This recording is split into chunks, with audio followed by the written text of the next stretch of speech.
অরণ্য, আজ রাতে আমাদের মাঝে কোনো পর্দা থাকবে না, শুধু থাকবে চামড়ার সাথে চামড়ার তীব্র ঘর্ষণ। তুমি আজ বড্ড বেশি দিশেহারা নীলু। চলো একটু শান্ত হই। শান্ত হতে বলছো আমাকে? আমার রক্তে এখন যে আগুন ছুটছে তা নেভানোর ক্ষমতা কেবল তোমার ওই শরীরেই আছে। আমি তো তোমারই আছি নীলিমা, কোথাও চলে তো যাচ্ছি না। ওভাবে থেকো না, তোমার ওই বলিষ্ঠ হাত দিয়ে আমাকে ছিঁড়ে ফেলো আজ। তোমার নরম শরীরে আমার হাতের ছাপ পড়ে যাবে যে, তুমি ব্যথা পাবে। ওই ব্যথাই তো আমার আনন্দ। আমাকে এমনভাবে নীল করো যেন কাল সকালে আমি নিজেকে চিনতে না পারি। আমি চাই আমাদের এই সময়টা খুব ধীর আর সুন্দর হোক। ধীর হওয়ার সময় চলে গেছে অরণ্য। তোমার শরীরের প্রতিটি ভাঁজে আমার ঠোঁটের চিহ্ন এঁকে দিতে চাই। তুমি অনেক বেশি ঘামছো নীলু, আমি তোমার কপালে একটু চুমু খাই। কপালে নয় অরণ্য, আমার ঠোঁটে তোমার অধিকার স্থাপন করো, যেন আমার নিঃশ্বাস বন্ধ হয়ে আসে। তুমি চাইলে আমি সারা রাত এভাবেই তোমাকে বাহুডোরে আগলে রাখবো। আমাকে আগলে রাখার দরকার নেই, আমাকে তোমার উত্তেজনার সাগরে ডুবিয়ে দাও। তোমার চোখ দুটো আজ একদম অন্য কথা বলছে। কি চাও তুমি বলো তো? আমি চাই তোমার এই তৃষ্ণার্থ দৃষ্টি আমার শরীরের বস্ত্রগুলো এক এক করে পুড়িয়ে দিক। আমি শুধু তোমার ভালোবাসার কাঙাল নীলিমা। তাহলে কাঙাল হয়ে থেকো না, আমার শরীরের প্রতিটি অলিগলি আজ তোমার জন্য উন্মুক্ত। তোমার গায়ের এই তীব্র সুবাস আমাকে পাগল করে দিচ্ছে। পাগল যদি হয়েই থাকো, তবে আমাকে তোমার ওই উন্মুক্ত ভালোবাসায় নিঃশেষ করে দাও এখনই। আমি তবে আজ তোমার ইচ্ছেগুলোকেই নিজের করে নিলাম। বৃষ্টির ঝমঝম শব্দটা আজ রাতে যেন একটু বেশিই কর্কশ শোনালো নীলিমার কানে। বড় একা লাগে ওর এই বিশাল ফ্ল্যাটটাতে। ডাইনিং টেবিলের এক কোণে বসে যখন অরণ্য ওর ফোনের স্ক্রিনে তাকিয়ে হাসছিল, তখন নীলিমার ভেতরে জ্বালাটা আগ্নেয়গিরির লাভার মতো ফুটছিল। নীলিমা বয়সে অরণ্যের চেয়ে কিছুটা বড়, সমাজ যেটাকে অসম সম্পর্ক বলে দাগিয়ে দেয়। ওর একটা ভাঙা সংসার ছিল, যেখানে কেবল অবহেলা আর তিক্ততা পেয়েছিল। ডিভোর্সের পর যখন অরণ্য ওর জীবনে এলো, নীলিমা ভেবেছিল ও বুঝি তোরই খুঁজে পেয়েছে। কিন্তু আজ যখন অরণ্যকে অন্য কারোর সাথে চ্যাটিং করতে দেখল, ওর ভেতরকার সেই পুরনো নিরাপত্তাহীনতা আবার জেগে উঠল। ও উঠে গিয়ে অরণ্যের ফোনটা এক ঝটকায় কেড়ে নিল। অরণ্য অবাক হয়ে তাকালো। নীলিমা কোনো কথা না বলে অরণ্যের হাত ধরে টেনে নিজের বেডরুমে নিয়ে এলো। অরণ্য বারবার বলছিল সে কেবল ক্লাসমেটের সাথে কথা বলছিল, কিন্তু নীলিমা আজ কোনো যুক্তির ধার ধারছে না। ও চায় অরণ্যকে এমনভাবে নিজের করে নিতে যেন অরণ্যের অস্তিত্বের প্রতিটি কণা কেবল নীলিমার কথা বলে। ঘরের নীল আলোয় নীলিমার শাড়িটা কিছুটা আলগা হয়ে কাঁধ থেকে ঝুলে আছে। ওর বুকটা অভিমানে আর কামনায় দ্রুত ওঠানামা করছে। ওই ফোন আর ওপাশে থাকা মানুষটা তোমার কাছে আমার চেয়েও বেশি প্রিয় হয়ে উঠল অরণ্য। তুমি অযথা সন্দেহ করছো নীলু, আমি তো শুধুই তোমার কথা ভাবি। অরণ্যের এই শান্ত আর নির্লিপ্ত গলার স্বর নীলিমাকে আরও বেশি খেপিয়ে দিল। ও অরণ্যের খুব কাছে চলে এলো, এত কাছে যে ওদের শরীরের মাঝখানে একটা সুতো ঢোকার জায়গাও অবশিষ্ট নেই। নীলিমা ওর দুই হাত দিয়ে অরণ্যের মুখটা ধরল। ওর চোখের মণি দুটো তখন কামনার তীব্রতায় কাঁপছে। ও অরণ্যের বুকের ওপর নিজের হাতের নখগুলো দিয়ে আলতো করে আঁচড় কাটতে শুরু করল। নীলিমা অনুভব করতে পারছিল ওর শরীরের প্রতিটি শিরা আজ কেবল অরণ্যের সেই আদিম স্পর্শের জন্য হাহাকার করছে, যে স্পর্শ ওর আগের সংসারে কোনো দিন পায়নি। অরণ্য যখন নীলিমার কোমরের উপর হাত রাখল, নীলিমা এক অদ্ভুত যন্ত্রণাময় তৃপ্তিতে চোখ বুজে ফেলল। ওর ডিভোর্সি জীবনের সেই একাকিত্ব আজ এক লহমায় শেষ হয়ে যাওয়ার জন্য উন্মত্ত হয়ে উঠেছে। ও অরণ্যের কানের কাছে গিয়ে ওর উত্তপ্ত নিঃশ্বাস ছাড়ল। আমাকে যদি আজ রাতে পুরোপুরি নিঃশেষ না করো, তবে কাল থেকে আমাকে আর খুঁজে পাবে না অরণ্য। আমি জানি তোমার ভেতরটা অনেক পুড়েছে। আমি আজ রাতটা শুধু তোমার জন্যই সাজাবো। অরণ্যের এই মৃদু আশ্বাসে নীলিমা যেন আরও বেপরোয়া হয়ে উঠল। ও অরণ্যের শার্টের কলারটা ধরে এক টানে ওকে বিছানায় ফেলে দিল। তারপর নিজেই অরণ্যের ওপর ঝুঁকে পড়ল। নীলিমার ফর্সা পিঠ আর উন্মুক্ত গ্রীবায় তখন বিন্দু বিন্দু ঘাম জমছে। ও অরণ্যের ঠোঁটে নিজের ঠোঁট চেপে ধরল, এক তীব্র অধিকারবোধের চুম্বনে। নীলিমা চাচ্ছিল ওর শরীরের সেই অপ্রাপ্তি আর দীর্ঘদিনের একাকিত্ব অরণ্যের ভেতর দিয়ে উজাড় করে দিতে। ওর হাত দুটো অরণ্যের শরীরে চষে বেড়াচ্ছিল এক বন্য নেশায়। ও অরণ্যের কানের লতিতে দাঁত দিয়ে মৃদু চাপ দিতে দিতে ওর শার্টের বুকের বোতামগুলো খুলতে লাগল। প্রতিটি বোতাম খোলার সাথে সাথে নীলিমার ভেতরে উত্তেজনার পারদ চরমে উঠছিল। ও নিজেকে আজ আর এক মুহূর্তের জন্য দমিয়ে রাখতে রাজি নয়।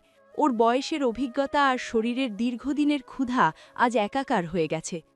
আমার এই শরীরটা তোমার জন্য একটা কারাগার হয়ে থাক, তুমি সারা জীবন এখানেই বন্দি হয়ে থেকো। তুমি বড্ড বেশি আবেগপ্রবণ হয়ে পড়ো নীলু। আমি তো কোথাও যাচ্ছি না। অরণ্যের এই শান্ত ভাবটা নীলিমার জন্য আগুনের মতো কাজ করল।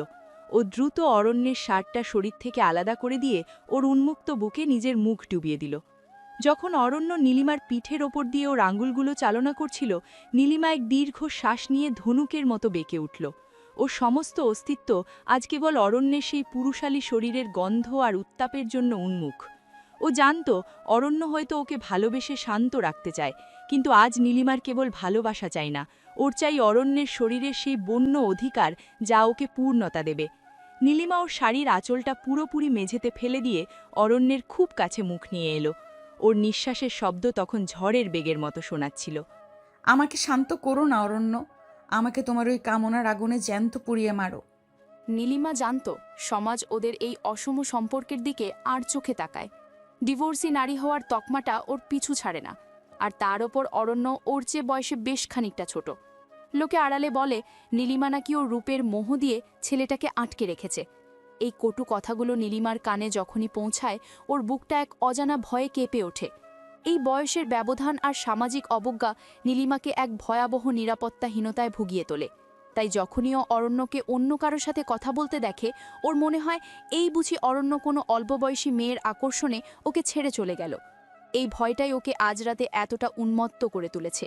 ও চায় অরণ্যের শরীরের প্রতিটি কোষে নিজের অধিকারের ছাপ এঁকে দিতে, যেন সমাজ বা অন্য কোনো নারী ওদের মাঝখানে দেওয়াল হয়ে দাঁড়াতে না পারে। অরণ্য যখন নীলিমার আতঙ্কিত চোখের দিকে তাকালো, ও বুঝতে পারল এই উগ্র কামনার আড়ালে লুকিয়ে আছে এক গভীর একাকিত্ব। অরণ্য নীলিমাকে নিজের বুকের সাথে আরও শক্ত করে জড়িয়ে ধরল, যেন ওর শরীরের উষ্ণতা দিয়ে নীলিমার সব সামাজিক ভয়কে ধুয়ে মুছে দিতে পারে। সমাজ আমাদের এই সম্পর্ককে নোংরা বলে গালি দেয় অরণ্য, তুমিও কি তাদের মতোই আমাকে ছেড়ে যাবে কোনোদিন? লোক মুখে যা বলে তাতে কান দিও না নীলু। আমি শুধু তোমার ভেতরের মানুষটাকে ভালোবাসি। নীলিমা অরণ্যের এই সাদামাটা কথার আশ্বস্ত হতে পারল না। ও অরণ্যের হাতটা টেনে নিজের উন্মুক্ত পেটের ওপর রাখল।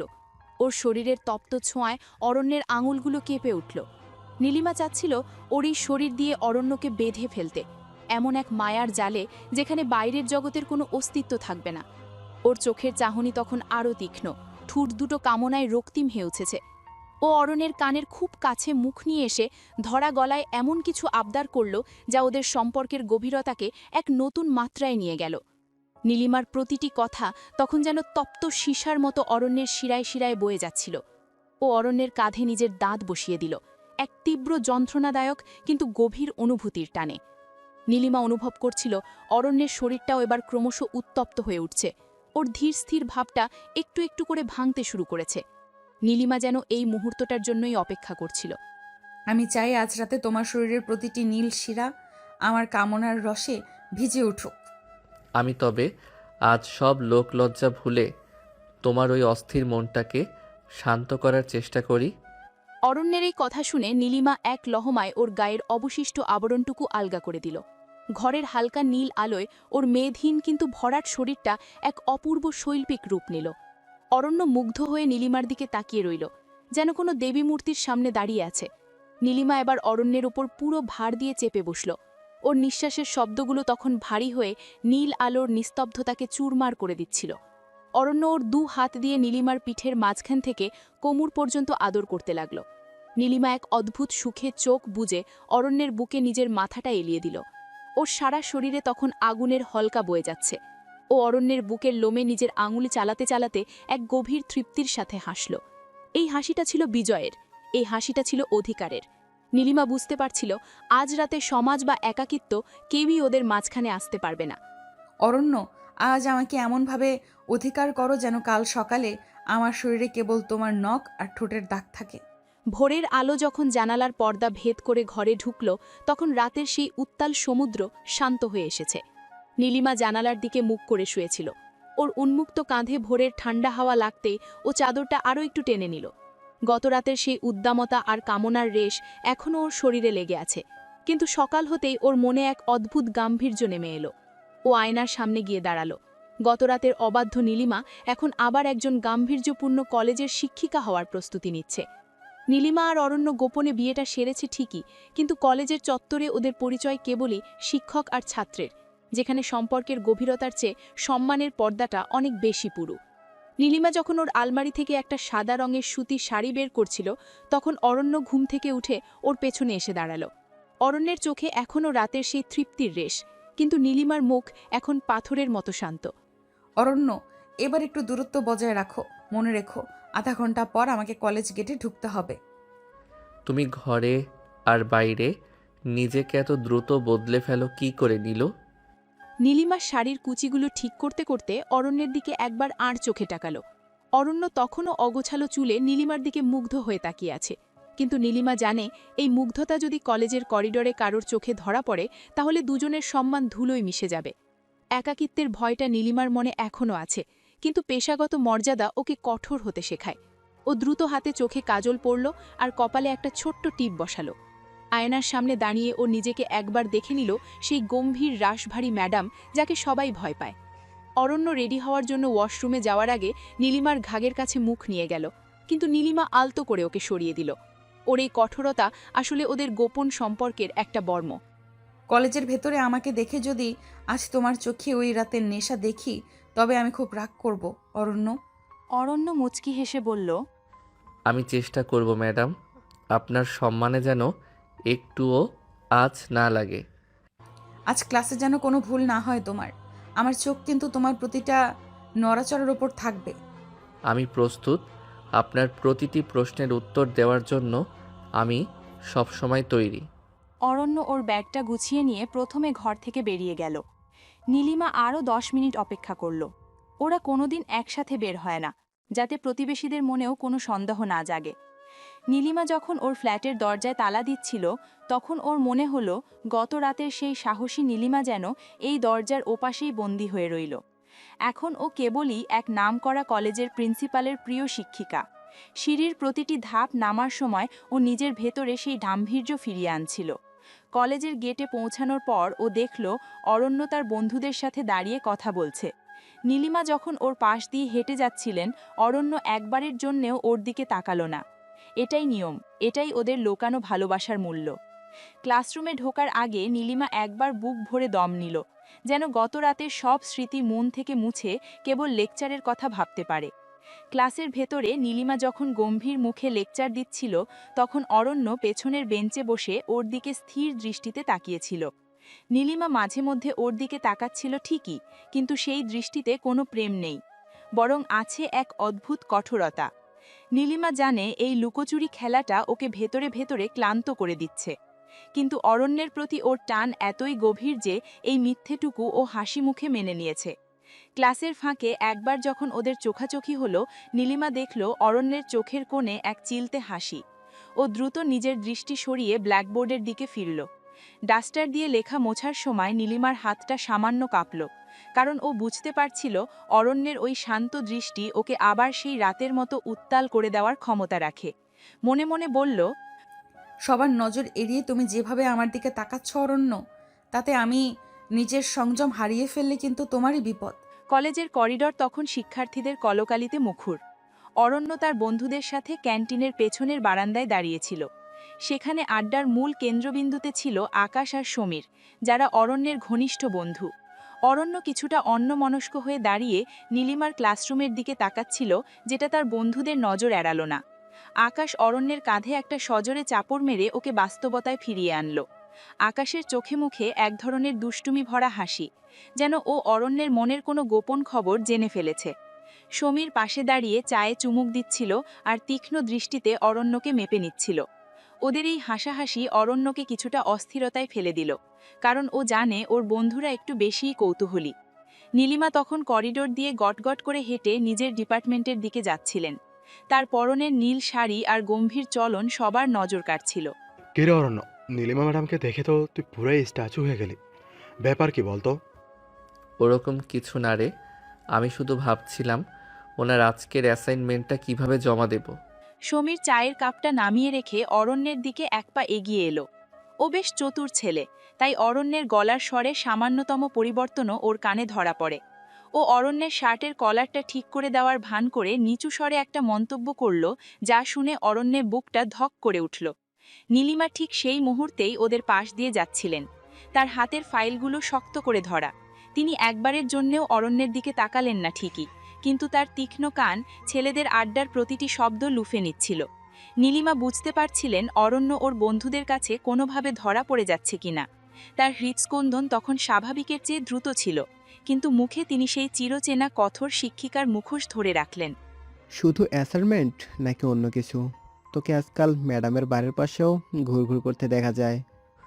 তুই সবসময় বেশি চিন্তা করিস সমীর। ম্যাডাম আমার মেন্টর, তাই ওনার কাছে গাইডেন্স নিতে চাই। আকাশ এবার হো হো করে হেসে উঠল। ওর হাসির শব্দে আশেপাশের কয়েকটা ছেলে মেয়ে ওদের দিকে তাকালো। নীলিমা তখন কিছুটা দূরে দাঁড়িয়ে এক কলিগের সাথে কথা বলছিলেন, কিন্তু তার কান ছিল অরণ্যদের দিকে। আকাশের কথাগুলো নীলিমার কানে তপ্ত সীসার মতো বিজছিল। ও মনে মনে চাইছিল অরণ্য যেন বুদ্ধি খাটিয়ে ওদের সামলায়। অরণ্যের বন্ধুরা যত বেশি খোঁচা দিচ্ছিল, নীলিমার ভেতরে তত বেশি অস্থিরতা বাড়ছিল। ও ভাবছিল, যদি এই ছেলেরা কোনোভাবে সত্যিটা জেনে যায়, তবে এই কলেজের চাকরি আর মান সম্মান সব ধুলোয় মিশে যাবে। নীলিমা অরণ্যের দিকে একবার আর চোখে তাকালেন, যা কেবল অরণ্যই লক্ষ্য করল। সেই দৃষ্টিতে ছিল এক সতর্কবাণী। মেন্টর তো অনেক আগেই হয় রে ভাই, কিন্তু নীলিমা ম্যাডামকে দেখলে তোর চোখের ওই সম্পর্কটা অন্য কিছু বলে। অরণ্য, তোমার যদি আড্ডা শেষ হয়ে থাকে তবে আমার কেবিনে একবার এসো। তোমার প্রজেক্টে অনেক ভুল আছে। নীলিমার ওই বরফ শীতল কণ্ঠস্বর শুনে আকাশ আর সমীর মুহূর্তেই চুপ হয়ে গেল। তারা কল্পনাও করতে পারেনি যে নীলিমা ম্যাডাম তাদের এত কাছেই দাঁড়িয়ে আছেন। নীলিমা অরণ্যের চোখের দিকে সরাসরি না তাকিয়েও এক ধরনের কর্তৃত্ব বজায় রাখলেন। অরণ্য মাথা নিচু করে নীলিমার পেছন পেছন হাঁটা শুরু করল। পেছন থেকে সমীর আর আকাশ একে অপরের দিকে তাকিয়ে চোখের ইশারা করল। নীলিমা যখন নিজের কেবিনের দরজাটা খুলছিলেন, তখন তার হাত কাঁপছিল। ভেতরে ঢুকে দরজাটা হালকা করে ভেজিয়ে দিতেই তিনি অরণ্যের দিকে ঘুরে দাঁড়ালেন। তার চোখে এখন ভয়ের চেয়েও বেশি ছিল চাপা উত্তেজনা আর রাগ।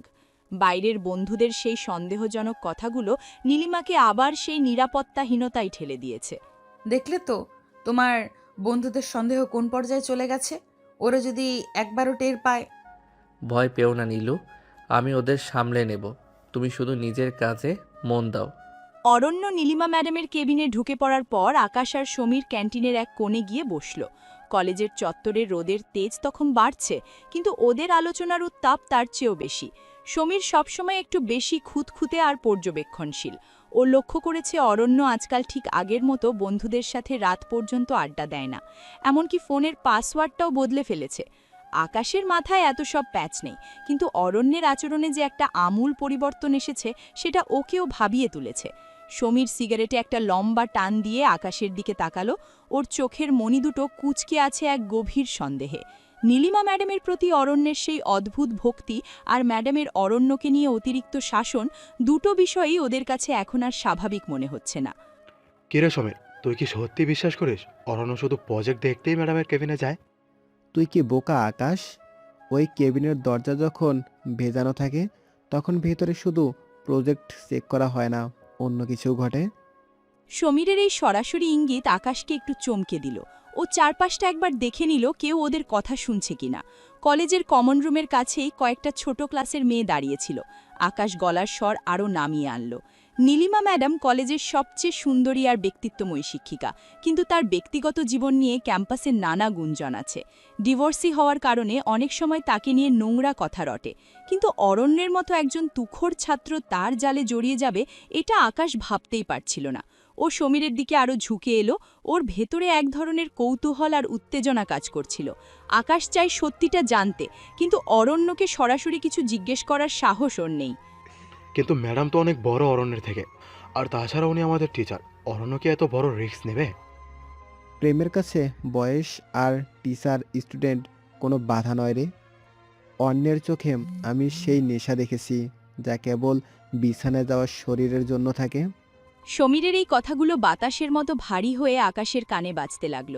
আকাশ ভাবছিল সেদিন বিকেলের কথা, যখন ও অরণ্যের শার্টের কলারের কাছে হালকা একটা লিপস্টিকের দাগ দেখেছিল। অরণ্য তখন বলেছিল ওটা হয়তো রঙের দাগ, কিন্তু আকাশ এখন সবটা মেলাতে পারছে। নীলিমা ম্যাডামের সেই গাঢ় লাল রঙের সাথে মিল খুঁজে পাচ্ছিল ও। সমীর আর আকাশ একে অপরের দিকে তাকিয়ে এক কুটিল হাসি হাসল। ওরা ঠিক করলো অরণ্যকে আজ রাতে ফলো করবে। অরণ্য কোথায় যায়, কার ফ্ল্যাটে ঢোকে, সবটাই ওরা নিজের চোখে দেখতে চায়। নীলিমা ম্যাডামের সেই রাশভারী ইমেজের আড়ালে যে এক কামনার নারী লুকিয়ে আছে, সেটা যদি ওরা প্রমাণ করতে পারে, তবে পুরো কলেজে এক বিশাল বিস্ফোরণ ঘটবে। আজ রাতে অরণ্যকে আমরা ছাড়ছি না। ও কোথায় গর্তে ঢোকে সেটা দেখতেই হবে। শুধু গর্ত দেখা নয় আকাশ, নীলিমা ম্যাডামের আসল রূপটা ক্যামেরাবন্দি করতে পারলেই কেল্লা ফতে। নীলিমার কেবিনের ভারী কাঠের দরজাটা ভেজিয়ে দিতেই ভেতরের পরিবেশটা একদম বদলে গেল। বাইরের করিডরের শোরগোল যেন এক পলকে মিয়ে গেল। নীলিমা টেবিলের এক পাশে হেলান দিয়ে দাঁড়িয়েছিলেন। তার বুকের ধুকপোকানিটা শাড়ির পাতলা আবরণের ওপর দিয়েও স্পষ্ট বোঝা যাচ্ছিল। অরণ্য যখন ওনার দিকে এগিয়ে আসছিল, নীলিমা একবার কঠোর হওয়ার চেষ্টা করলেন, কিন্তু অরণ্যের ওই মায়াভরা চোখের কাছে ওনার সব কাঠিন্য মুহূর্তেই গলে জল হয়ে গেল। অরণ্য এসে নীলিমার দুপাশে হাত রেখে ওনাকে টেবিলের সাথে আটকে ফেলল। নীলিমা তখন অরণ্যের শর্টের সামনের অংশটা খামচে ধরেছেন। ওনার বয়সের অভিজ্ঞতা আর সামাজিক মর্যাদার যে দেওয়াল তিনি এতক্ষণ ধরে রাখছিলেন, তা অরণ্যের শরীরের এই কাছাকাছি আসার উষ্ণতায় চূর্ণ বিচূর্ণ হয়ে যাচ্ছিল। নীলিমার ঠোঁট দুটো থরথর করে কাঁপছিল, এক অজানা ভয় আর তীব্র আকুলতায়। অরণ্য, এটা কলেজ। কেউ দেখে ফেললে আমার মরা ছাড়া আর কোনো উপায় থাকবে না। সব ভয় আজ আমার চোখের দিকে তাকিয়ে ভুলে যাও নীলু। এখানে আমরা শুধুই স্বামী আর স্ত্রী। অরণ্যের এই কথা শুনে নীলিমা যেন এক অদ্ভুত শক্তি পেলেন। তিনি অরণ্যের ঘাড়ের পেছনে নিজের হাত দুটো পেঁচিয়ে ওকে আরও কাছে টেনে নিলেন। অরণ্য তখন নীলিমার কানের নিচে নিজের ঠোঁট ছোঁয়াতেই নীলিমা এক দীর্ঘ নিঃশ্বাস ছেড়ে চোখ বুজে ফেললেন। তার শরীরের প্রতিটা লোমকূপ তখন অরণ্যের স্পর্শ পাওয়ার জন্য ব্যাকুল। নীলিমা জানতেন বাইরের ওই আকাশ আর সমীর হয়তো ওত পেতে আছে, কিন্তু এই মুহূর্তে অরণ্যের শরীরের গন্ধ আর ওর বলিষ্ঠ বাহুডোর ছাড়া তার কাছে আর কিছুই সত্য নয়। অরণ্য ধীরে ধীরে নীলিমার চিবুকটা উঁচিয়ে ধরল। নীলিমার নেশাতুর চোখ আর আধভোজা ঠোঁট দেখে অরণ্য আর নিজেকে সংবরণ করতে পারল না। ও নিজের ঠোঁট দুটো নীলিমার নরম আর উত্তপ্ত ঠোঁটের ওপর ডুবিয়ে দিল। কোনো পথ থাকবে না। তুমি আমাকে এইভাবে শেষ করে দেবে অরণ্য। আমি আর নিজেকে সামলাতে পারছি না। তোমাকে শেষ নয় নীলু, আমি তোমায় পূর্ণ করতে চাই। সেই চুম্বনে ছিল দীর্ঘদিনের অপ্রাপ্তি আর এক প্রবল ক্ষুধার বহিঃপ্রকাশ। নীলিমা অরণ্যের ঠোঁট কামড়ে ধরলেন এক আদিম নেশায়। তার সমস্ত সত্তা তখন অরণ্যের ভেতরে বিলীন হয়ে যেতে চাইছিল। অরণ্যের হাত দুটো নীলিমার পিঠের ওপর দিয়ে নিচের দিকে নেমে আসতেই নীলিমা অস্ফুট এক আর্তনাদ করে উঠলেন। কেবিনের এসি চলার মৃদু শব্দ ছাড়া ঘরে আর কোনো আওয়াজ ছিল না, কেবল ছিল দুই হৃদয়ের প্রচণ্ড ধুকপুকানি। নীলিমা অনুভব করছিলেন অরণ্যের হাতের চাপ ওনার কোমরে বাড়ছে, আর ওনার নিজের নিঃশ্বাস তখন অরণ্যের নিঃশ্বাসের সাথে মিশে একাকার।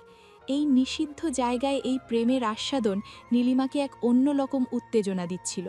ওনার ডিভোর্সি জীবনের সেই শুষ্কতা যেন আজ এই কেবিনের চার দেওয়ালের মাঝে অরণ্যের ছোঁয়ায় বৃষ্টির মতো ভিজে উঠছিল। আরও জোরে জড়িয়ে ধরো আমাকে, যেন তোমার শরীরের উত্তাপ আমার হাড়ের ভেতর অবধি গিয়ে পৌঁছয়। আমি সারা জীবন এভাবেই তোমাকে নিজের বুকের মাঝে পিষে ফেলতে চাই। অরণ্য যখন নীলিমার ঠোঁট থেকে মুখ সরিয়ে ওনার গলায় নিজের অধিকার স্থাপন করল, নীলিমা এক অদ্ভুত যন্ত্রণাময় সুখে অরণ্যের পিঠে নিজের নখ বসিয়ে দিলেন। ওনার চশমাটা টেবিলের একপাশে পড়ে রইল, আর শাড়ির আঁচলটা অবিন্যস্ত হয়ে মেঝে ছুঁই ছুঁই। নীলিমা জানতেন এই কয়েক মিনিটের পাগলামি ওনার জীবন তছনছ করে দিতে পারে, কিন্তু কামনার সেই উত্তাল সাগরে তিনি তখন নিজেকে ভাসিয়ে দিয়েছেন। অরণ্যের তপ্ত নিঃশ্বাস নীলিমার গ্রীবায় এক শিহরণ জাগাচ্ছিল, যা ওনাকে আরও বেপরোয়া করে তুলল। নীলিমা অরণ্যের কানের লতিটা আলতো করে কামড়ে দিয়ে ফিসফিস করে কিছু কথা বললেন, যা কেবল একজন কামনাতুর নারীই তার পুরুষকে বলতে পারেন। অরণ্যও বুঝতে পারছিল নীলিমার এই রূপ কেবল ওর একার জন্য সংরক্ষিত। অরণ্য, কলেজ ছুটির পর তুমি আজ সরাসরি আমার ফ্ল্যাটে আসবে। আমি আর এক মুহূর্ত একা থাকতে পারবো না। আকাশ আর সমীর যখন বাইরে পর্দা ফাঁসে নীল নকশা করছিল, তখন নীলিমা ম্যাডামের কেবিন থেকে অরণ্য বেরিয়ে এলো। ওর মুখটা কিছুটা লাল হয়ে আছে আর শার্টটা কেমন যেন অগোছালো। ও দ্রুত পায়ে করিডর দিয়ে বেরিয়ে যাওয়ার সময় একবারের জন্য বন্ধুদের দিকে তাকালো না। সমীর আকাশের উড়ুতে একটা চিমটি কেটে ইশারা করলো। ওদের সন্দেহ এখন প্রায় নিশ্চিত। নীলিমা ম্যাডামের সেই শান্ত কেবিনের ভেতরে কি ঘটেছিল সেটা ওরা এখন শুধু কল্পনা করতে পারছে। আকাশের মনে অরণ্যের প্রতি এক ধরনের ঈর্ষাও জাগল। নীলিমা ম্যাডামের মতো এমন এক ব্যক্তিত্বময়ী এর মোহনীয়া নারীর সান্নিধ্য পাওয়া তো চারটিখানি কথা নয়। ওরা দুজনেই একমত হলো যে আজকের রাতটা ওদের জীবনের সবচেয়ে বড় থ্রিলিং রাত হতে চলেছে। দেখলি তো অরণ্যের অবস্থা? ম্যাডাম মনে হয় আজ ওকে ভালোই লেসন দিয়েছেন। লেসন তো আমরা দেব আজ রাতে। অন্য ভাবতেও পারছে না ওর পেছন পেছন কারা ধাওয়া করছে। অরণ্য যখন ক্লাসরুমে ঢুকল, তখন ওর মনের ভেতর নীলিমার কেবিনের সেই চন্দনের সুবাস আর ওনার ঠোঁটের তপ্ত ছোঁয়ার রেশ রয়ে গেছে। ও পেছনের দিকে নিজের সিটে গিয়ে বসতেই আকাশ আর সমীর একে অপরের দিকে তাকিয়ে টিপ্পনি কাটতে শুরু করলো। আকাশের মুখে একটা বাঁকা হাসি, আর সমীর যেন ওর চোখের এক্সরে দিয়ে অরণ্যের শার্টের ভাঁজগুলো পরীক্ষা করছে। ক্লাসরুমের কোলাহলের মাঝেও অরণ্য অনুভব করতে পারছিল ওর বন্ধুরা ওকে নিয়ে কোনো একটা বড়সড় চাল চালছে। ঠিক সেই মুহূর্তেই ক্লাসে ঢুকলো ইয়া। রিয়া অরণ্যের বেশ পুরনো বন্ধু, যার সাথে অরণ্য কাল রাতে চ্যাট করছিল। রিয়া এসেই কোনো ভূমিকা না করে অরণ্যের একদম গা ঘেঁষে বসল। ওর বসা ভঙ্গি আর চোখের চাউনি বলে দিচ্ছিল ও অরণ্যের ওপর কিছুটা ক্ষিপ্ত হয়ে আছে। কি রে অরণ্য, তোর মুখটা তো একদম টমেটোর মতো লাল হয়ে আছে। ম্যাডাম কি স্পেশাল কোনো ট্রিটমেন্ট দিলেন নাকি? তোরা শুরু করলি তো? ম্যাডাম শুধু প্রজেক্টের ভুলগুলো ধরিয়ে দিচ্ছিলেন। সমীর টেবিলের তলা দিয়ে আকাশের পায়ে ধাক্কা দিল। ও লক্ষ্য করল রিয়া বেশ গম্ভীর হয়ে অরণ্যের দিকে তাকিয়ে আছে। রিয়া মেয়েটা এমনিতে চঞ্চল, কিন্তু কাল রাতে অরণ্যের হঠাৎ উধাও হয়ে যাওয়াটা ও মানতে পারেনি। ও ওর ব্যাগটা ডেস্কের ওপর শব্দ করে রাখল এবং অরণ্যের খুব কাছাকাছি মুখ নিয়ে এলো। ওর গায়ের কড়া পারফিউমের গন্ধ অরণ্যের নাকে ঝাপটা মারল। আকাশ আর সমীর কান খাড়া করে বসে আছে ওদের কথোপকথন শোনার জন্য। অরণ্য বুঝতে পারছিল পরিস্থিতি ক্রমশ জটিল হচ্ছে। নীলিমা ম্যাডাম যে কোনো সময় ক্লাসে ঢুকে পড়তে পারেন, আর রিয়াকে ওর এত কাছে বসতে দেখলে কি হতে পারে তা ভেবে অরণ্যের কপালে বিন্দু বিন্দু ঘাম জমতে শুরু করলো। কাল রাতে হুট করে রিপ্লাই দেওয়া বন্ধ করে দিলে কেন অরণ্য? আমি কি খুব বিরক্ত করছিলাম তোমাকে? আরে না রিয়া, আসলে হুট করে নেটওয়ার্কে সমস্যা করছিল আর আমি একটু ক্লান্ত ছিলাম। রিয়া অরণ্যের উত্তরের ধরনে সন্তুষ্ট হতে পারল না। ও অরণ্যের চোখের দিকে সরাসরি তাকিয়ে থাকল, যেন ওর ভেতরের সত্যিটা পড়ে ফেলতে চায়। রিয়া জানে অরণ্য আগে কখনো এমন করত না। ও অরণ্যের হাতের ওপর নিজের হাতটা রাখল এবং আরও কিছুটা ঝুঁকে এলো। ঠিক সেই মুহূর্তে ক্লাসরুমের দরজায় একটা খটখট শব্দ হলো। নীলিমা ম্যাডাম ক্লাসে প্রবেশ করলেন। ওনার পরনে এখন একটি ধবধবে সাদা সুতি শাড়ি, হাতে কিছু বই আর চক। ওনার চোখের দৃষ্টি ছিল পাথরের মতো শক্ত। ক্লাসে ঢুকেই ওনার প্রথম নজর পড়ল পেছনের বেঞ্চে, যেখানে রিয়া অরণ্যের হাতের ওপর হাত রেখে খুব ঘনিষ্ঠ হয়ে বসে আছে। নীলিমার ভেতরের সেই অধিকার বোধ আর ঈর্ষা এক মুহূর্তের জন্য ওনার চেহারায় ফুটে উঠলেও ওটা তিনি নিপুণভাবে ঢেকে ফেললেন। আমার মনে হয় তুমি কাউকে আড়াল করছো অরণ্য। কেউ কি তোমার পাশে ছিল কাল রাতে? ক্লাসে এত কথা কিসের? রিয়া নিজের সিটে গিয়ে বসো আর পড়াশোনায় মন দাও। এটা পার্ক না যে হাতে হাত ধরে প্রেম করবে। নীলিমার গলার স্বরে এমন এক কর্তৃত্ব আর শীতলতা ছিল যে পুরো ক্লাস মুহূর্তের মধ্যে নিস্তব্ধ হয়ে গেল। রিয়া অপ্রস্তুত হয়ে নিজের জায়গায় গিয়ে বসল। নীলিমা যখন ক্লাসের সামনে গিয়ে দাঁড়ালেন, ওনার দৃষ্টি একবারের জন্য অরণ্যের চোখের ওপর দিয়ে ঘুরে এলো। সেই দৃষ্টিতে ছিল প্রচণ্ড রাগ আর এক অব্যক্ত যন্ত্রণা। অরণ্য মাথা নিচু করে রইল। ও জানে নীলিমা এখন ভেতরে ভেতরে জ্বলছেন। আকাশ আর সমীর এবার আরও নিশ্চিত হলো যে নীলিমা ম্যাডামের এই হুট করে রেগে যাওয়াটা মোটেও স্বাভাবিক নয়। সমীর নিচু স্বরে আকাশের কানে ফিসফিস করে কিছু একটা বলল, আর ওরা দুজনেই অরণ্যের দিকে তাকিয়ে মিটিমিটি হাসতে লাগল। নীলিমা চক হাতে বোর্ডে লিখতে শুরু করলেন, কিন্তু ওনার হাতটা সামান্য কাঁপছিল, যা কেবল অরণ্যের চোখ এড়ালো না। আজকে আমরা প্রেমের মনস্তত্ত্ব নিয়ে আলোচনা করব না, বরং বাস্তবের রুক্ষতা নিয়ে কথা বলবো। অরণ্য, তুমি উঠে দাঁড়াও। কলেজের শেষ ঘন্টার বেল পড়ার সাথে সাথেই কালো করে মেঘ জমতে শুরু করলো। কিছুক্ষণের মধ্যেই ঝুম বৃষ্টি নামলো শহরের বুকে। অরণ্য যখন ব্যাগ কাঁধে নিয়ে গেটের কাছে পৌঁছলো, তখন রিয়া ছাতা ছাড়াই বৃষ্টির মধ্যে দাঁড়িয়েছিল। রিয়া জানতো অরণ্য এই রাস্তা দিয়েই যাবে, তাইও ইচ্ছে করেই ওর পথ আগলে দাঁড়ালো।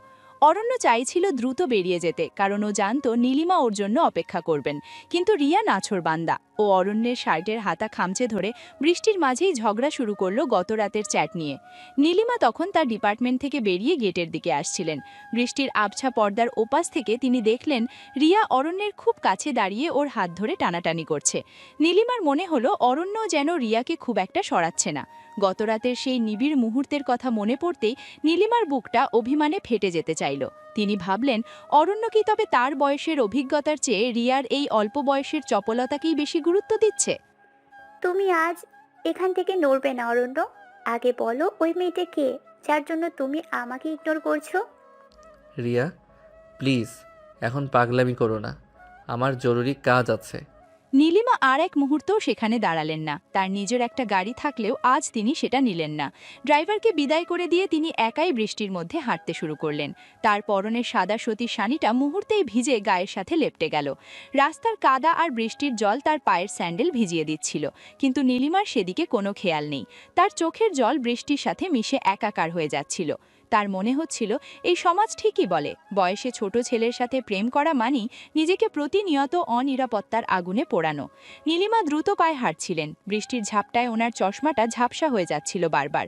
তিনি অরণ্যের কোনো ডাক বা কৈফিয়ত শোনার জন্য অপেক্ষা করতে চাইলেন না। ওনার মনের ভেতর তখন কেবল একটা কথাই বাজছিল, অরণ্য ওনার বিশ্বাসের মর্যাদা রাখতে পারল না। আমি কত বড় মস্ত ভুল করেছিলাম অরণ্য, তোমার মতো একটা ছেলের হাতে নিজেকে সঁপে দিয়ে।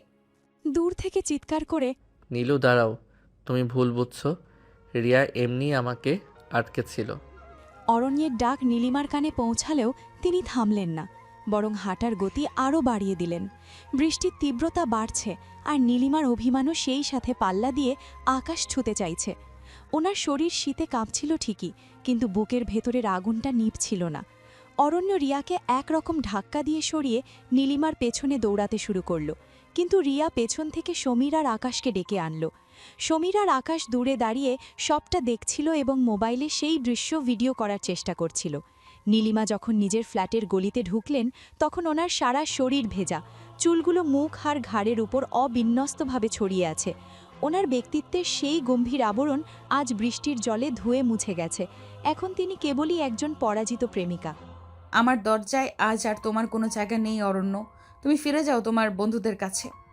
তুমি কি একবারও আমার কথা শুনবে না? রিয়া জোর করে আমার হাত ধরেছিল।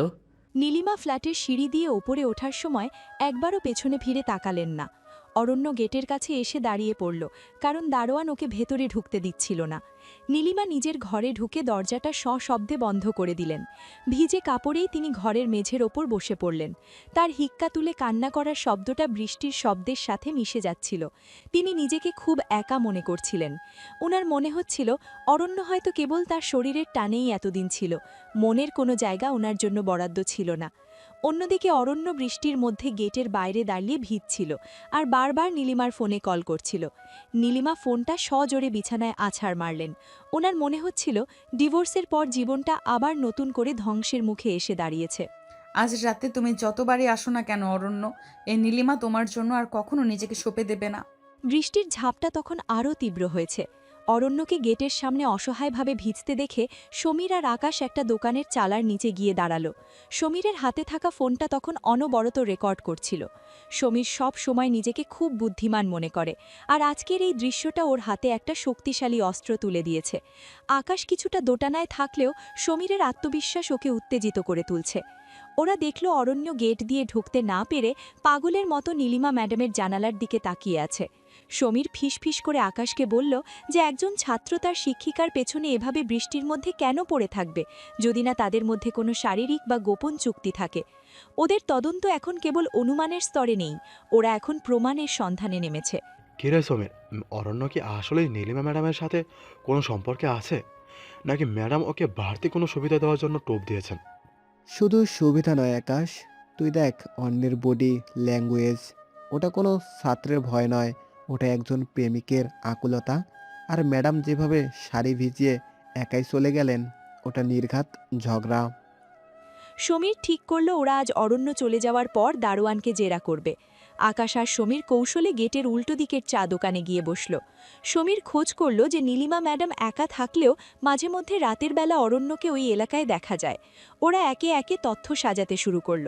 আকাশের মনে পড়ল গত মাসে একবার অরণ্য ক্লাস ফাঁকি দিয়ে নীলিমা ম্যাডামের গাড়িতে চড়ে কোথাও যাচ্ছিল। তখন ওরা ভেবেছিল হয়তো কোনো অফিসিয়াল কাজ, কিন্তু এখন সবটা জলের মতো পরিষ্কার হয়ে যাচ্ছে। সমীরের চোখে এক কুটিল চশমা আটা। ও যেন নীলিমা ম্যাডামের ওই গম্ভীর ব্যক্তিত্বের আগালে থাকা কামুক রূপটাকে টেনে বের করতে চাইছে।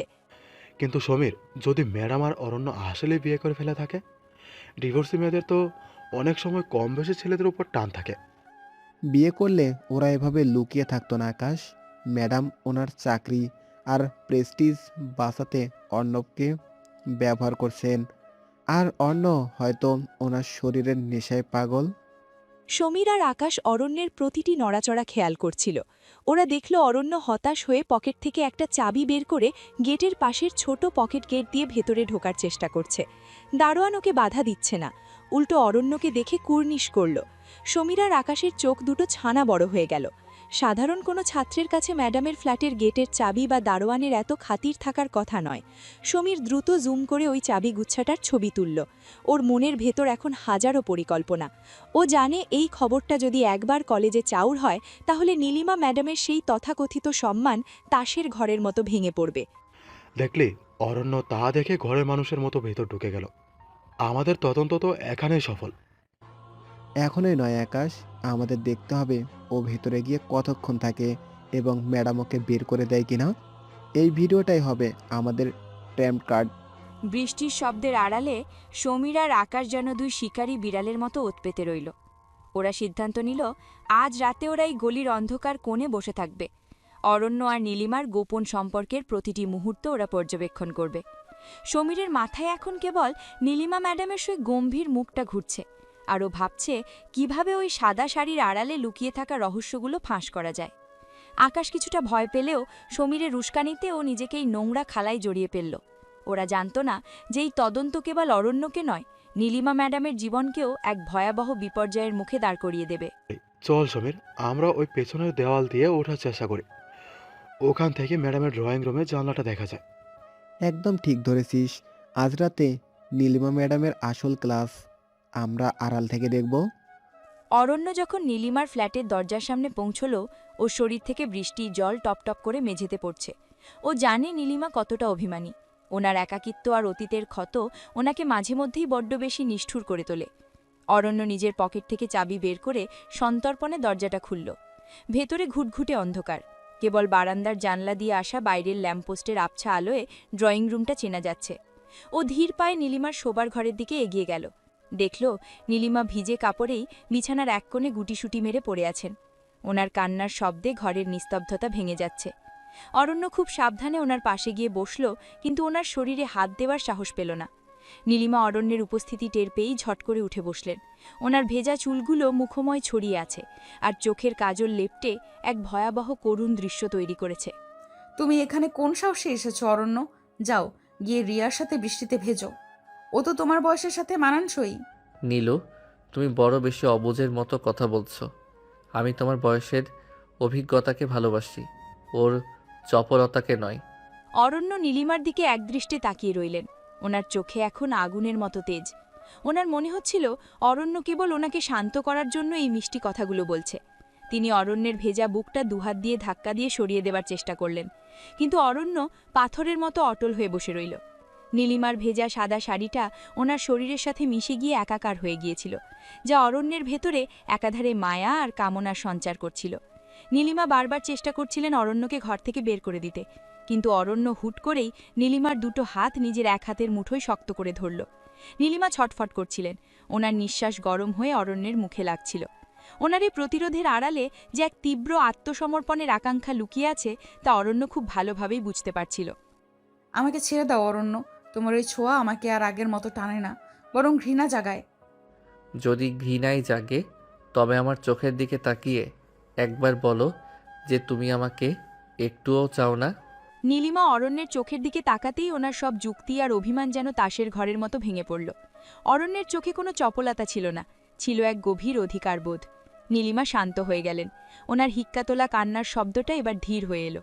অরণ্য ওনার হাত ছেড়ে দিয়ে পরম মমতায় ওনার গালের উপর দিয়ে হাত বোলাতে লাগল। নীলিমার শরীরের শীতলতা অরণ্যের হাতের স্পর্শে উষ্ণ হতে শুরু করল। অরণ্য ধীরে ধীরে নীলিমার কপালে নিজের ঠোঁট ছোঁয়ালো। তারপর ওনার কানের কাছে গিয়ে ফিসফিস করে ওনার নামটা ধরে ডাকল।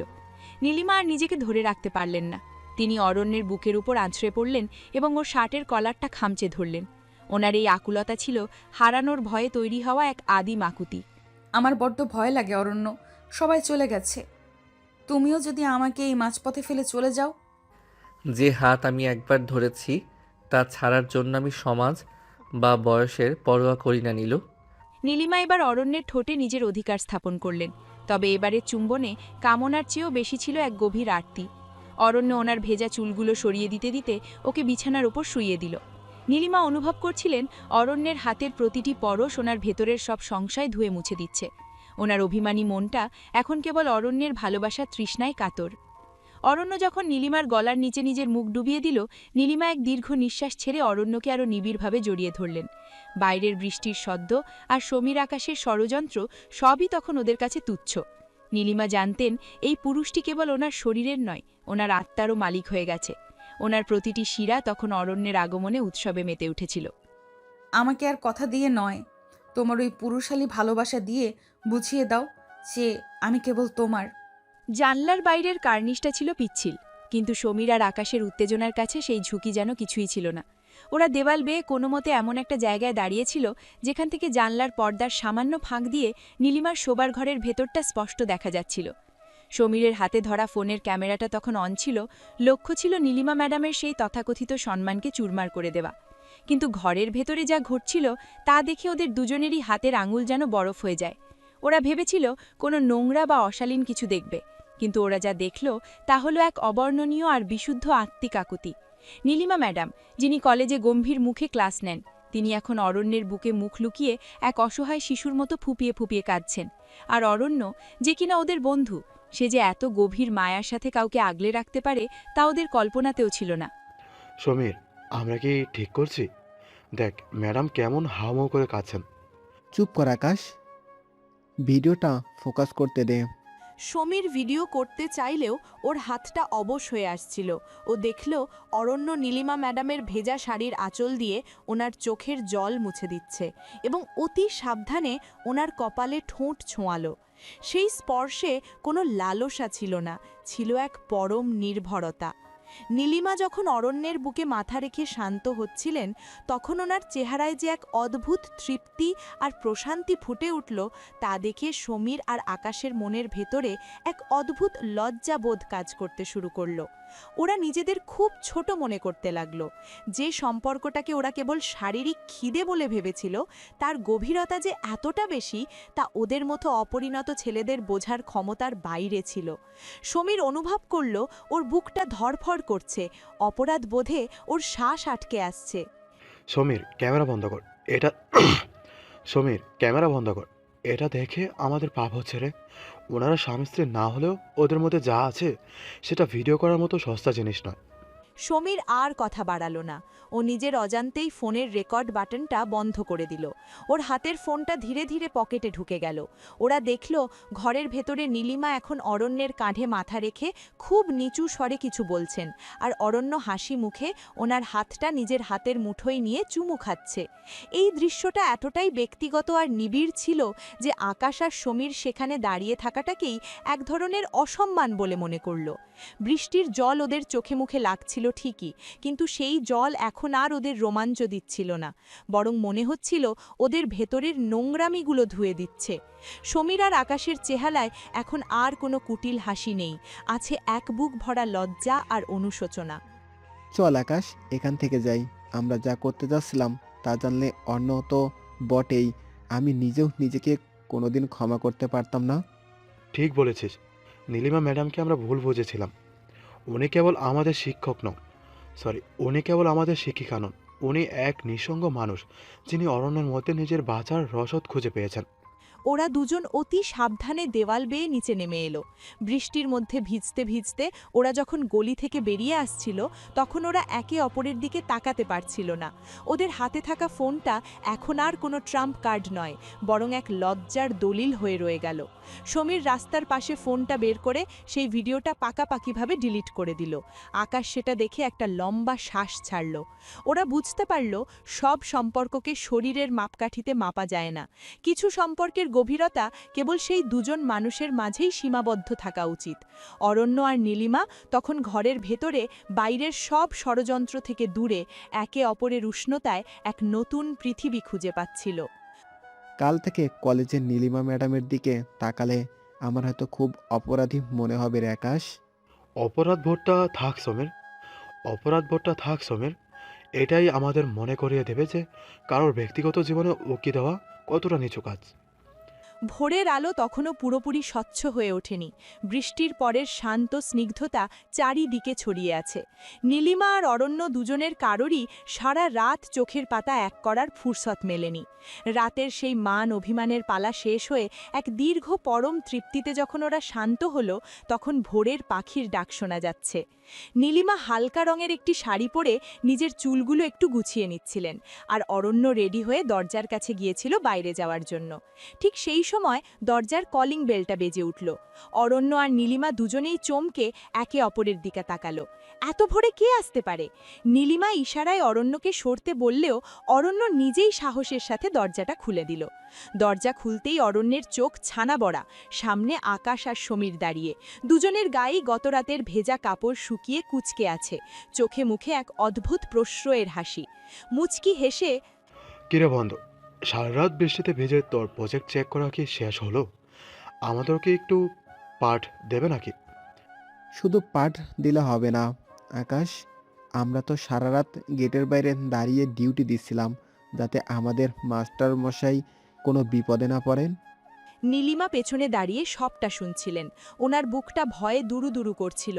উনি ভেবেছিলেন সবটা বুঝি জানাজানি হয়ে গেল, সমাজ এবার ওনাকে ছিঁড়ে খাবে। কিন্তু অরণ্য আজ অন্যরকম। ও নীলিমার দিকে একবার তাকিয়ে ওনার চোখের ভাষা পড়ে নিল। নীলিমার সেই নিরাপত্তাহীনতা কাটাতে অরণ্য আজ কোনো লুকোচুরি করার প্রয়োজন বোধ করল না। ও এক পা এগিয়ে গিয়ে আকাশের কাঁধে হাত রাখল। নীলিমা তখন ধীর পায়ে অরণ্যের পাশে এসে দাঁড়ালেন। ওনার ব্যক্তিত্বের সেই গাম্ভীর্য আজ আর নেই, বরং এক ধরনের স্নিগ্ধ সাহস ওনার চোখে মুখে ফুটে উঠেছে। অরণ্য সমীর আর আকাশের চোখের দিকে সরাসরি তাকিয়ে এক গভীর ও শান্ত স্বরে সত্যটা স্বীকার করে নিল। তোরা যা ভাবছিস বা যা দেখেছিস তার চেয়েও গভীর সত্যিটা হলো নীলিমা শুধু আমার শিক্ষিকা নন, উনি আমার স্ত্রী। আমরা বিবাহিত। বলিস কি অর্ণ, তোরা বিয়ে করেছিস? আমরা তো ভেবেছিলাম তোরা কেবল লুকোচুরি খেলছিস। সমীর আর আকাশের হাসি মুহূর্তেই মিলিয়ে গিয়ে সেখানে একরাশ বিস্ময় আর সম্মান জায়গা নিয়ে নিল। নীলিমা যখন শুনলেন অরণ্য বুক ফুলিয়ে সবার সামনে ওনাকে নিজের স্ত্রী বলে পরিচয় দিচ্ছে, ওনার দু চোখ বেয়ে দুফোঁটা আনন্দাশ্রু গড়িয়ে পড়ল। এই সেই স্বীকৃতি যার জন্য তিনি তিল তিল করে দগ্ধ হচ্ছিলেন। আকাশ আর সমীর একে অপরের দিকে তাকালো। গতরাতের সেই ভিডিও ডিলিট করার সিদ্ধান্তটা যে কতটা সঠিক ছিল সেটা ওরা এখন হাড়ে হাড়ে টের পাচ্ছিল। আকাশ নীলিমার দিকে তাকিয়ে নিচু হয়ে ওনাকে সম্মান জানালো। ওরা বুঝতে পারল যে সম্পর্কটাকে ওরা নোংরা ভেবেছিল সেটা আসলে এক পবিত্র বন্ধন যা সমাজকে ভয় পেয়ে আড়ালে ছিল। ম্যাডাম আমাদের ক্ষমা করবেন। আমরা কাল অনেক আজেবাজে কথা বলেছিলাম, কিন্তু অরণ্য সত্যি ভাগ্যবান যে আপনার মতো একজনকে ও পাশে পেয়েছে। তোমাদের দোষ নেই, সমাজ তো এভাবেই দেখে। কিন্তু অরণ্য আজ আমাকে যে সম্মান দিল তাতে আমার আর কোনো ভয় নেই। অরণ্য নীলিমার হাতটা ওদের সামনেই শক্ত করে ধরল। সমীর পকেট থেকে একটা চকলেট বের করে অরণ্যের হাতে দিল আর ফিসফিস করে বলল যে বিকেলে ট্রিটটা যেন জমিয়ে হয়। নীলিমা একটু হাসলেন। সেই হাসিটা ছিল এক মুক্ত পাখির মতো। দীর্ঘদিনের সেই দমবন্ধ করা লুকোচুরি যেন এক নিমিষেই শেষ হয়ে গেল।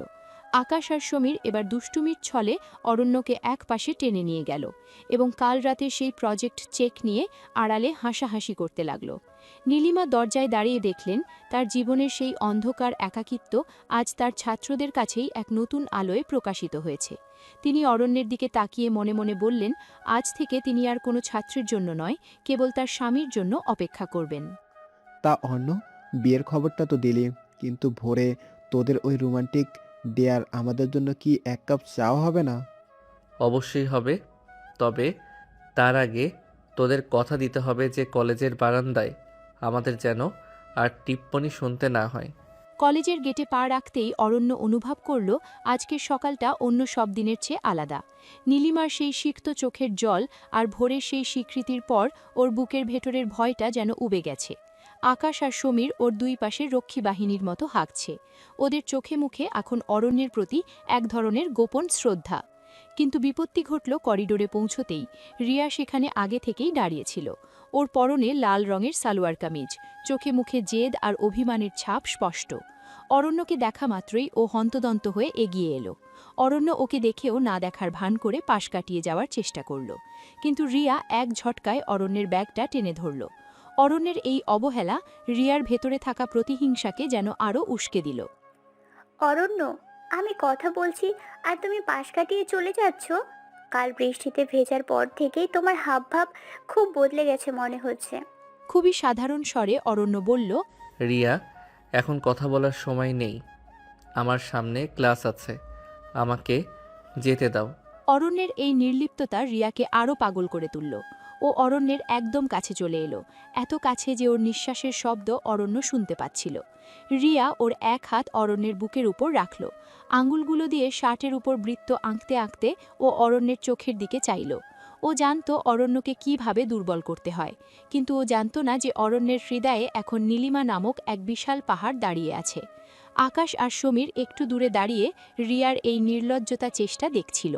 সমীর মনে মনে হাসল, কারণ ও জানে অরণ্যের উপর রিয়ার এই জাদু এখন আর কাজ করবে না। নীলিমা ম্যাডাম ঠিক সেই মুহূর্তেই করিডোর দিয়ে যাচ্ছিলেন। অরণ্যকে রিয়ার এত কাছে দেখে ওনার বুকটা একবার কেঁপে উঠলেও তিনি অরণ্যের চোখের স্থিরতা দেখে শান্ত হলেন। তুমি কি সত্যি মনে করো ওই বুড়ি ম্যাডাম তোমাকে আমার মতো ভালোবাসা দিতে পারবে? অরণ্য, নিজের দিকে তাকাও, তুমি আমার যোগ্য। ভালোবাসা বয়স দেখে হয় না রিয়া, আর দয়া করে ম্যাডামকে নিয়ে কোনো কুরুচিকর মন্তব্য করবে না। অরণ্যের এই কড়া জবাব রিয়াকে এক মুহূর্তের জন্য স্তব্ধ করে দিল, কিন্তু রিয়া দমে যাওয়ার পাত্রী নয়। ও অরণ্যের ঘাড়ের পেছনে হাত দিয়ে ওকে নিজের দিকে আরও কিছুটা টেনে নিল। ওর এই আচরণে ক্লাসের অন্য ছাত্রছাত্রীরাও কানাঘুষি শুরু করল। অরণ্য খুব ধীরস্থিরভাবে রিয়ার হাতটা নিজের শরীর থেকে সরিয়ে দিল। ও রিয়ার চোখের দিকে তাকিয়ে এমন এক শীতল হাসি হাসল যা রিয়াকে বুঝিয়ে দিল ওর সব চেষ্টা আজ বৃথা। নীলিমা তখন ক্লাসরুমের দরজায় দাঁড়িয়ে সবটা দেখছিলেন। ওনার চোখের কোণে এক চিলতে বিজয়ের হাসি ফুটে উঠল। অরণ্য আর কোনো কথা না বাড়িয়ে সোজা নীলিমার ক্লাসের দিকে হাঁটা দিল। রিয়া একা করিডোরে দাঁড়িয়ে অপমানে আর রাগে ফুঁসতে লাগল। তুমি আজ আমাকে ইগনোর করলে অরণ্য, কিন্তু মনে রেখো আমি এত সহজে তোমাকে ছাড়ছি না। যা তোমার নয় তাকে ছাড়ার প্রশ্নই আসে না রিয়া। অরণ্য ক্লাসে ঢুকে পেছনের বেঞ্চে বসতেই আকাশ আর সমীর ওর দুই পাশে এসে বসল। আকাশ অরণ্যের পিঠে একটা চড় মেরে মজা করে বলল যে রিয়ার এই অ্যাটাক সামলানোর জন্য ওকে মেডেল দেওয়া উচিত। নীলিমা ম্যাডাম ডাস্টার হাতে ক্লাসে ঢুকলেন। ওনার আর অরণ্যের চোখের ইশারায় এক গোপন বোঝাপড়া খেলে গেল। নীলিমা অনুভব করলেন আজ থেকে তিনি আর কোনো ছাত্রীকে ভয় পাবেন না, কারণ তার স্বামী তাকে জনসমক্ষে না হলেও নিজের মনে সর্বোচ্চ আসন দিয়েছেন। রিয়া ক্লাসের বাইরে দাঁড়িয়ে জানলা দিয়ে অরণ্যের দিকে তাকিয়েছিল। ওর নখগুলো কামনায় আর রাগে নিজের হাতের তালুতে বসে যাচ্ছিল। ও মনে মনে ঠিক করল অরণ্যকে ও যেভাবে হোক নিজের বিছানায় আনবেই। ক্লাসের সবাই মন দাও, আজ আমরা জানব কিভাবে অসমাপ্ত ইচ্ছাকে নিয়ন্ত্রণ করতে হয়। রিয়া অপমানে জ্বলছিল। ক্লাসের করিডোরে অরণ্যের ওই শীতল প্রত্যাখ্যান ওর অহংকারে সজোরে আঘাত করেছে। ও জানত সোজা আঙুলে ঘি উঠবে না, তাই ও এক কুটিল ফোন দিয়ে আঁটল।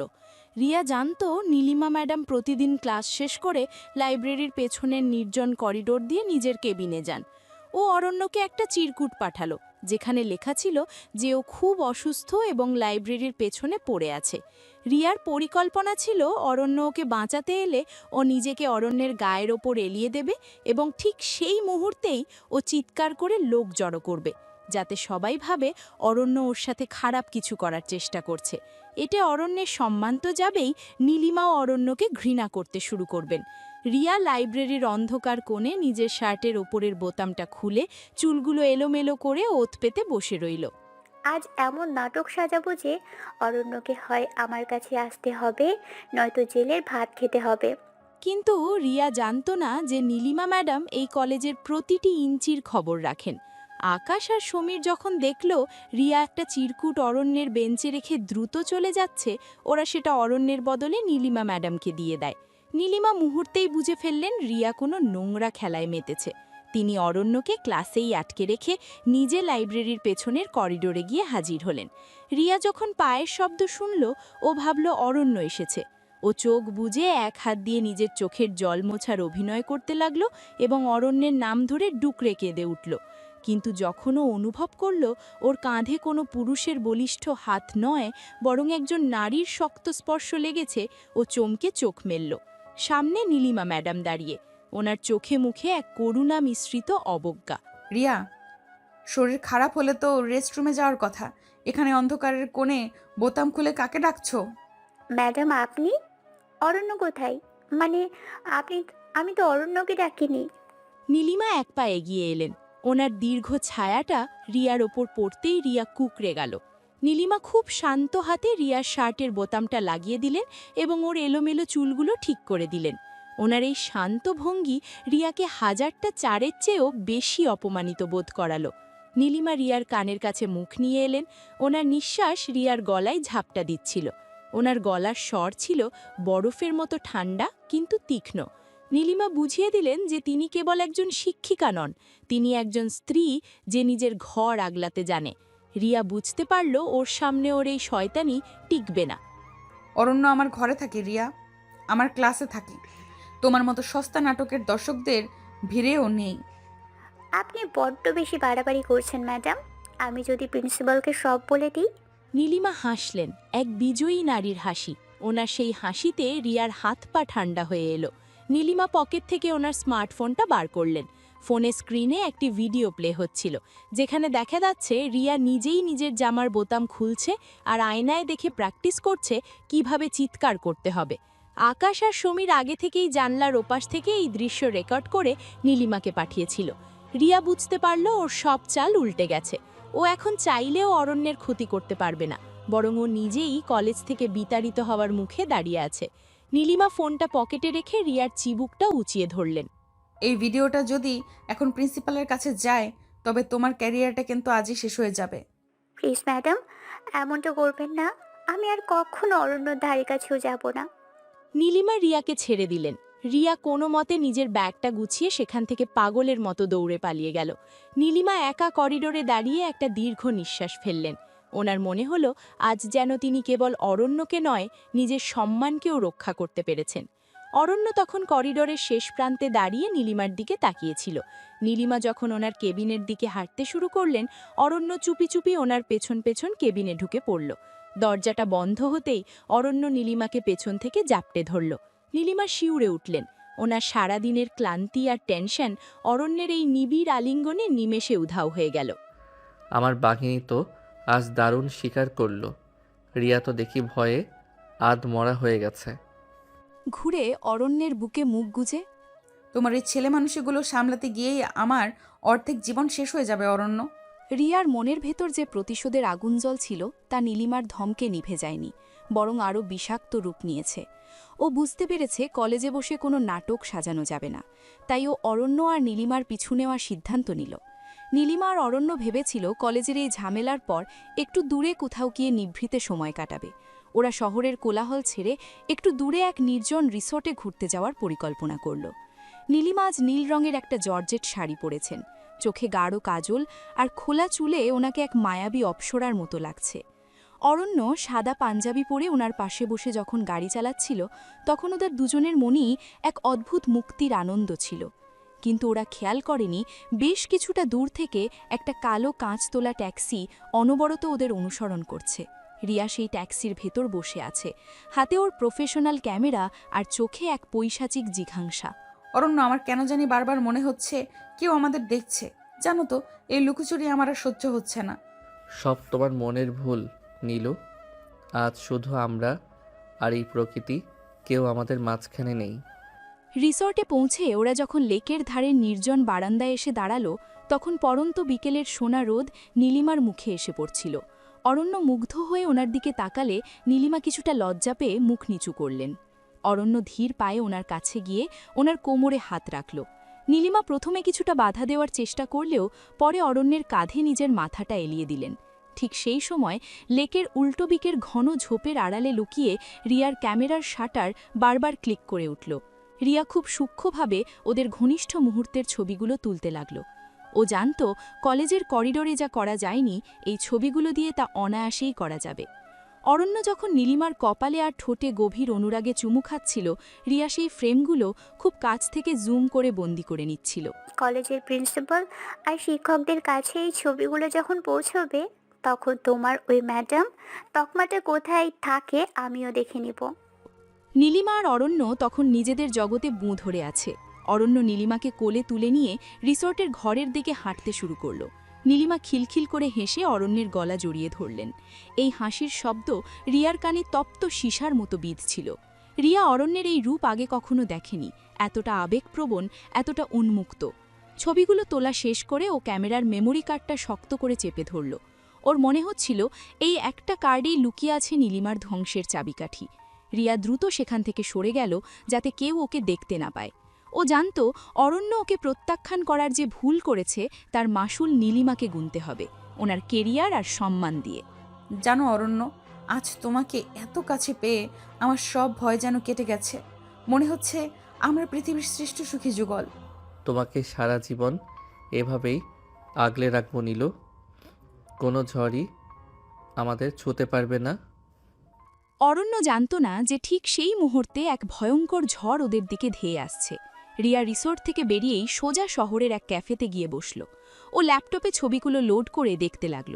প্রতিটি ছবিতে নীলিমা আর অরণ্যের শারীরিক ঘনিষ্ঠতা আর গভীর প্রেম এত স্পষ্টভাবে ফুটে উঠেছে যে কেউ দেখলেই বুঝবে ওদের সম্পর্কটা কেবল শিক্ষক শিক্ষিকার নয়। রিয়া একটা বাঁকা হাসি হাসল। ও এখন অপেক্ষা করছে সঠিক সময়ের, যখন ও এই ছবিগুলো দিয়ে কলেজের নোটিশ বোর্ড আর সোশ্যাল মিডিয়া ভাসিয়ে দেবে।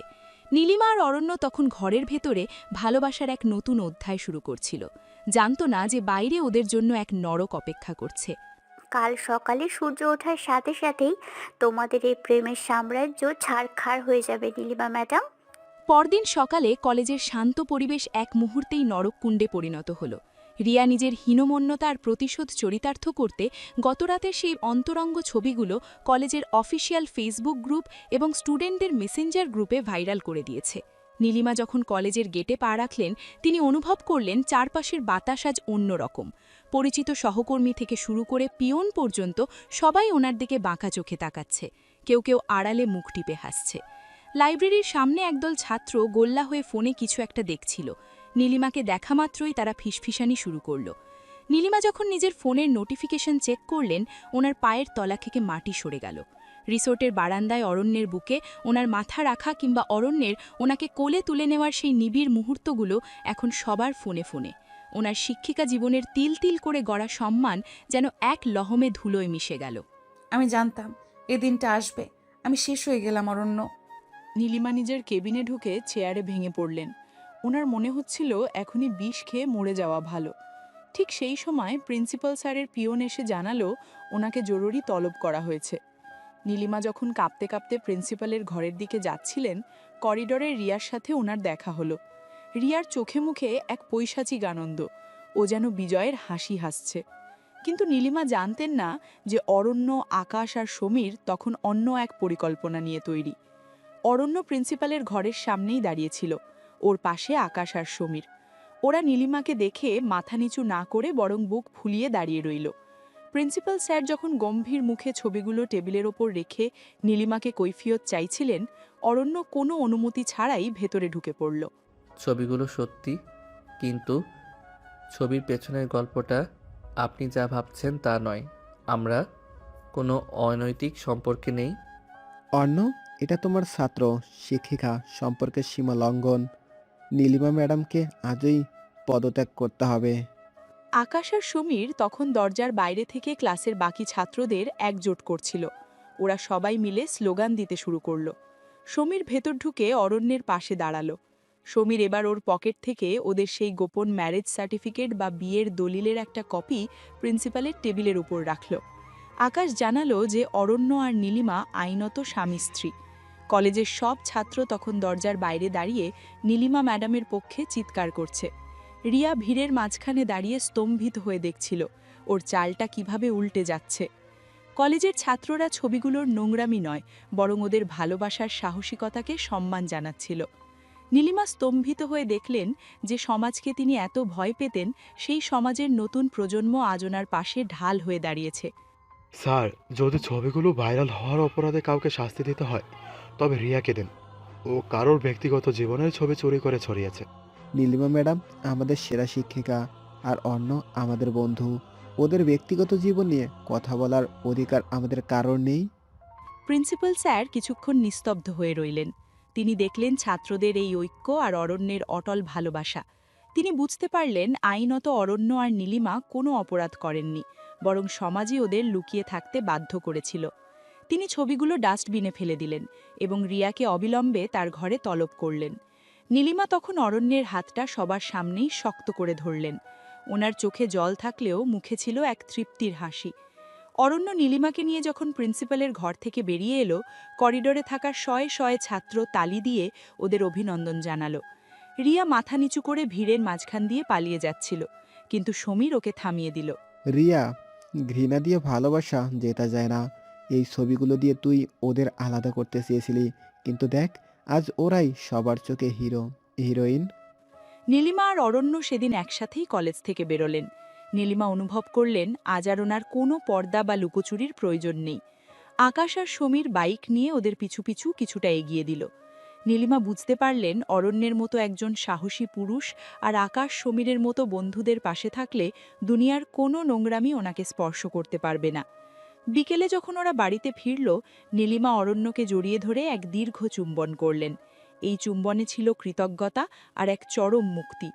যে ছবিগুলো ওনাকে ধ্বংস করতে চেয়েছিল, সেই ছবিগুলোই আজ ওনাকে এক নতুন পরিচয়ে সবার সামনে প্রতিষ্ঠিত করল, একজন স্ত্রী হিসাবে।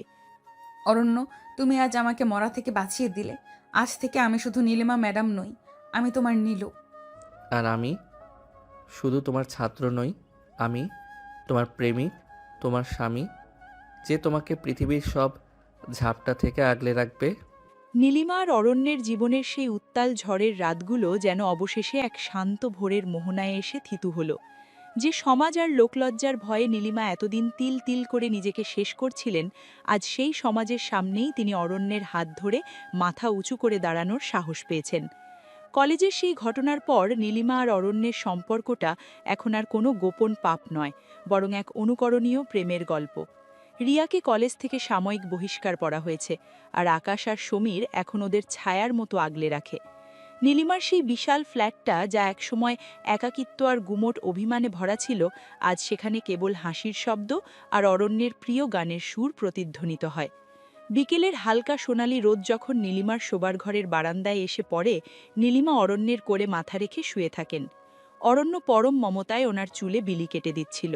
তিনি বুঝতে পেরেছেন বয়স কেবল একটা সংখ্যা মাত্র, যখন দুটি হৃদয়ের স্পন্দন একই তালে বাজে।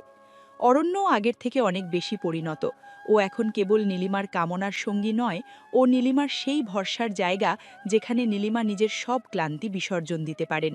জানো অরণ্য, মাঝে মাঝে ভাবি আমি যদি সেদিন ওই বৃষ্টির মধ্যে তোমাকে একা ফেলে চলে যেতাম, তবে হয়তো কোনোদিনও এই পূর্ণতা পেতাম না। নীলিমার কপালে আলতো চুমু খেয়ে। পালিয়ে তো তুমি যেতেই পারতে না নীলু, কারণ আমার হৃৎপিণ্ডটা তো তোমার কাছেই বন্ধক রাখা ছিল। ওরা দুজনে মিলে ঠিক করেছে এবার সামাজিকভাবে একটা ছোট অনুষ্ঠান করবে, যেখানে আকাশ আর সমীর হবে বরযাত্রী। নীলিমা এখন আর শাড়ি পরার সময় আয়নায় নিজেকে দেখে দীর্ঘশ্বাস ফেলেন না, বরং অরণ্যের চোখে নিজের সৌন্দর্য খুঁজে পান। কলেজের করিডর দিয়ে যখন ওরা পাশাপাশি হেঁটে যায়, ছাত্রছাত্রীরা শ্রদ্ধার চোখে তাকায়। ওদের এই অসম সম্পর্ক আজ সমাজকে শিখিয়ে দিয়েছে যে ভালোবাসার কোনো নির্দিষ্ট ছক হয় না। নীলিমার সেই আগের ভাঙা সংসারের ক্ষত আজ অরণ্যের স্পর্শে পুরোপুরি শুকিয়ে গেছে। অন্ধকার রাতগুলো এখন আর ভয়ের নয়, বরং ওদের একান্তে মিশে যাওয়ার এক একটা মধুর প্রহর। অরণ্য, আমাকে এইভাবে সারা জীবন জাপটে ধরে থেকো। তোমার এই উষ্ণতা ছাড়া আমি আবার সেই বরফ হয়ে যাব। তুমি তো আমার নীলিমা অরণ্য, আর অরণ্য কি কখনো তার নীলিমাকে ছাড়া পূর্ণ হতে পারে? গধূলির আলোয় দুজনে যখন একে অপরের চোখের দিকে তাকালো, তখন সেখানে ছিল কেবল অন্তহীন বিশ্বাস আর এক গভীর তৃপ্তি। নীলিমা আর অরণ্যের এই গল্পটি কেবল কামনার নয়, বরং একাকিত্বের বিরুদ্ধে যুদ্ধের আর অসমাপ্ত জীবনের পূর্ণতা পাওয়ার।